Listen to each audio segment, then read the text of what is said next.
எப்படி இறக்குது பாருங்க. எப்பா எப்படியாச்சும் வாங்கலாம்ப்பா, மணிக்கணக்காக உட்காந்து அறுக்க தேவையில்லைல்ல.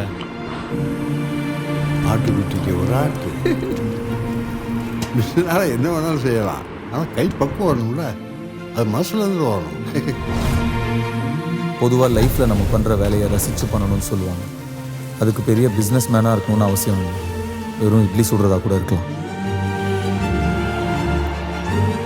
முருகன் நம்ம கம்பெனிக்கு வந்ததுக்கு 15% ப்ராஃபிட் இன்க்ரீஸ் ஆயிருக்கு.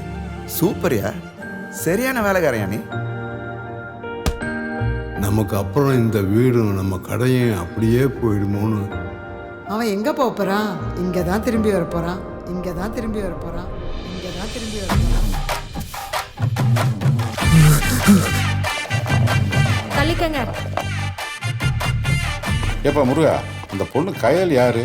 கும்பிட்டு வேலை செய்து ஒக்காளி கொமட்டில் குத்தினானா? You're the best.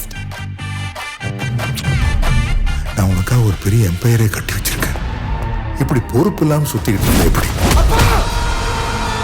Look at Murugan. பெரிய மிஷிலின் ஸ்டார் ரெஸ்டாரண்ட், ஒரு டப்பா குடிசைக்கு. அது வெறும் கடையில் தம்பி, இந்த ஊரோட அடையாளம்.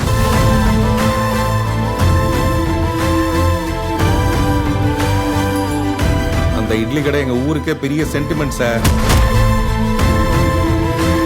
அவனை முழுசா அழிக்காம நான் இங்க வர மாட்டேன். வேண்டாம், எட்டனா பேர் அது அவங்க அப்பனோட இட்லி கிடைக்காக அவ சாகிறதுக்கு ரெடியா இருக்கா.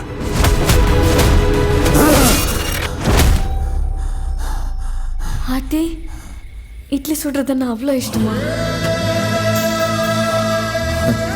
நான் என்னவோ இட்லி சுட தான் பிறந்த மாதிரியே எனக்குள்ள ஒரு நினைப்பு.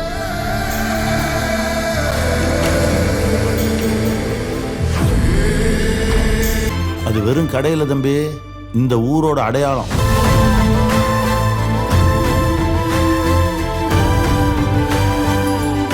அந்த இட்லி கடை எங்க ஊருக்கே பெரிய சென்டிமெண்ட் சார்.